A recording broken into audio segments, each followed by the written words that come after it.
Hi, I'm Jonathan Weinberg, and this is Drawing with Fountain Pens. Today I'm going to talk about a pen that actually isn't a fountain pen, it's a dip pen. It is, I'm sure I'm saying this wrong, it is the Iro-Utsushi pen.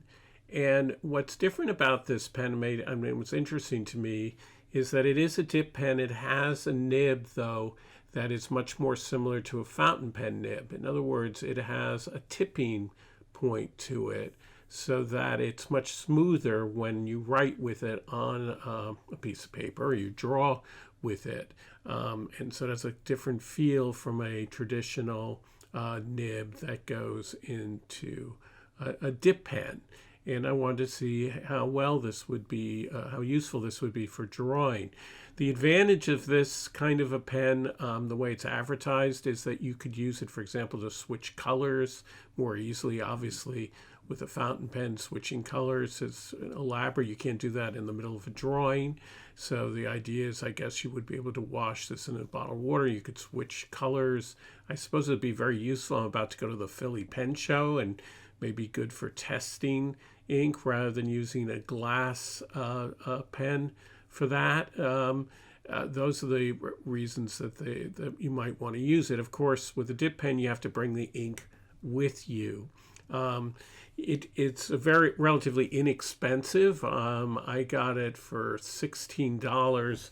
Oddly, it came with a free pen that is a ballpoint pen that also has this stylus thing on the back for working with iPad, I guess, or a phone. And it's nice. I cannot for the life of me understand why they throw this in. It comes, but if you need a ballpoint pen, that's fine. I guess part of the idea is maybe when you have a dip pen, you need a ballpoint pen because you're going to run out of ink. It comes in this simple brown box. And you can get it in 3 different colors. It comes in fine and medium. Now that's kind of the disappointing thing about it, is that I wasn't able to determine much of a difference between fine or medium. Now keep in mind that I don't do calligraphy, so I'm not using this for calligraphy, I'm using it for drawing. So what I'm going to do, I'm not even going to write with it because I don't write with a dip pen. But I am going to do a drawing in which I'm going to compare the fine and the medium, and then I am going to compare both of them with a classic sort of nib, a G nib that a lot of people use. Supposedly, I guess comic illustrators use it, graphic novelists use it, and it's an inexpensive nib, but it has a lot of flex. That's the other big difference. A nib like this doesn't really flex very much, while traditionally a dip pen nib will have quite a lot of flex to it. Even though it's a steel nib. Now, dip pen nibs are relatively expensive, but they have to be replaced. They get dull. They're very scratchy. Sometimes they pick up the paper. You have to be used to using a dip pen because it's very easy to have an accident and get a big blob of ink on your paper. As you will see, that will actually happen as I did the test. So I thought this would be useful for a lot of you out there who do draw and are still using dip pens. And I guess we're always trying to find that perfect pen that will combine all the different qualities that we want in a pen, and that probably doesn't exist. So that's another reason for having many different kinds of pens, and this is a relatively inexpensive solution. So the pen it's inexpensive, and it seems inexpensive. I mean, it's all plastic. Here I have one where I've actually gotten the nib out of its container.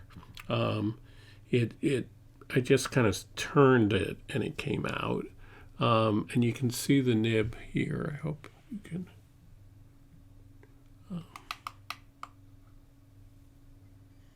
I don't know if you can see, but it does have a little bit of a tipping on it. This is the fine, and it just fits in and out. And it does seem to be designed in such a way that you don't have to dip it quite as frequently. The ink seems to last for, I wouldn't say a page of writing, but maybe a half a page of writing. And when I was drawing with it, it noticeably lasts longer than a traditional dip pen. So that's something. It weighs just 4 grams with the nib, so it's very, very light. And there isn't a lot to be said about it. One thing that comes with it, it comes with a little cap, but it does come with a little protective cap, there it is, that will protect the nib. But as I say, I'm not sure if that's something you're supposed to actually save, but it is, if you're carrying it around and you're afraid of poking yourself, it will protect that. So there's not a lot to say about this product, except for it seems to be creating its own little niche, that this sort of idea of a dip pen that has some of the characteristics and smoothness of a fountain pen. That is what they seem to be going after in this particular product. And I would say that aspect of it is quite smooth. So smooth that I actually felt that it was a bit smoother than the inexpensive fountain pens that Pilot makes, like the Metropolitan, or some of their other inexpensive pens, the Metropolitan, or there is the what is it called, the Kahuno pen. That this was a more pleasant nib to actually draw with. So that's something. But you have to dip it, so it's not a pen that you can take really sketching with you unless you want to also bring a bottle of ink with you. And I'm going to start with the fine version.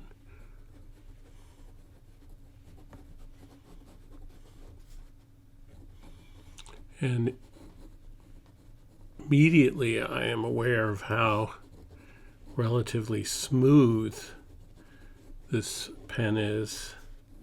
This nib is, in terms of the way it writes on the page in comparison to what I'm used to in a traditional dip pen.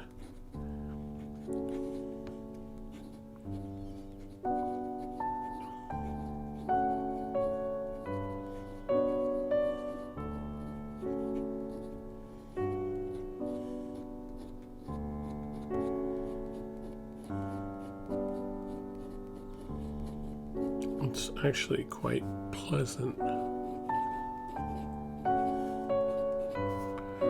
to draw with. However, you'll notice that I'm not getting much line variation out of it, which is just what I had said before, is the disadvantage of a traditional steel nib with the tipping versus very inexpensive nibs, the kind of G nibs that people use in dip pens. Now, it really is quite surprising, however, how long this goes for without having to dip it in to the ink. Although in testing it, I've noticed that it has different characteristics depending on the kind of ink that you put in it. But with this Waterman fountain pen ink, it really does seem to go for quite a while before you have to dip it in. And that's pretty impressive.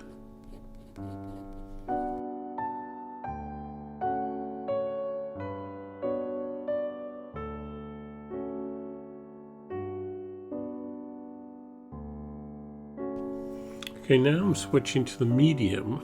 See if they're how big a difference it is.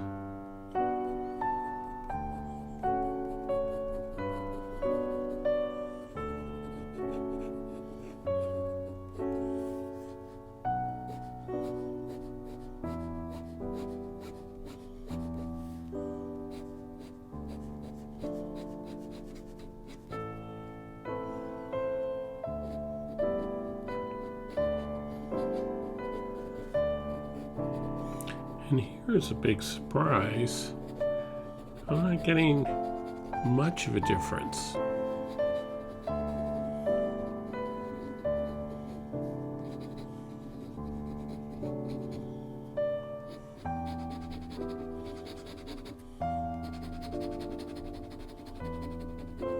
Just maybe the slightest difference between the medium and the fine. So that's kind of disappointing.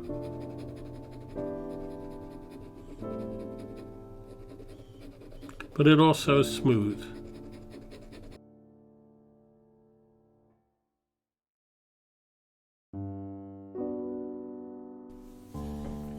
Just to test it out, how is this different from a regular tip pen nib?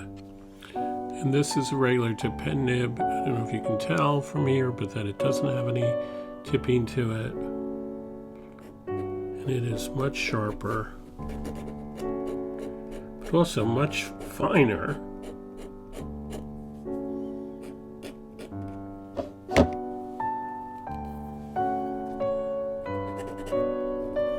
And look at what it can do.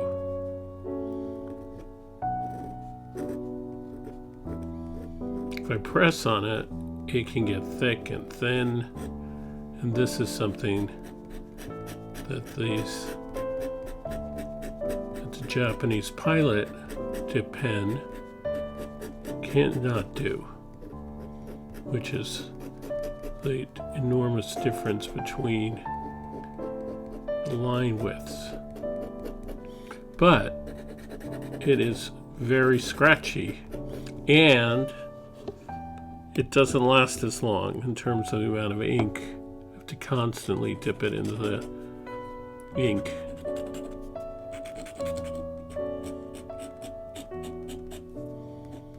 So it's a very different experience.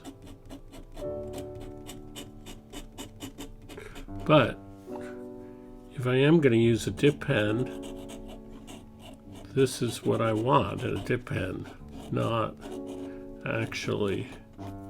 And you can see it's a much more interesting line that I'm able to get.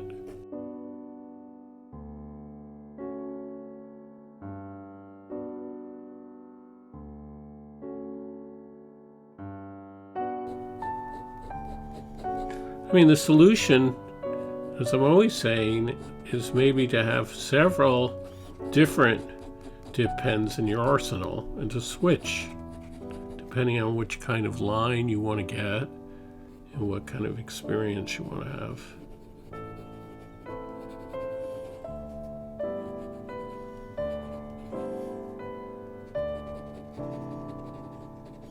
I find if you use the dip pen, you have to be very good at incorporating mistakes, because you're bound. I'm bound. I'm not saying a lot of people aren't, but I often end up getting a big blotch. So you work that into the drawing.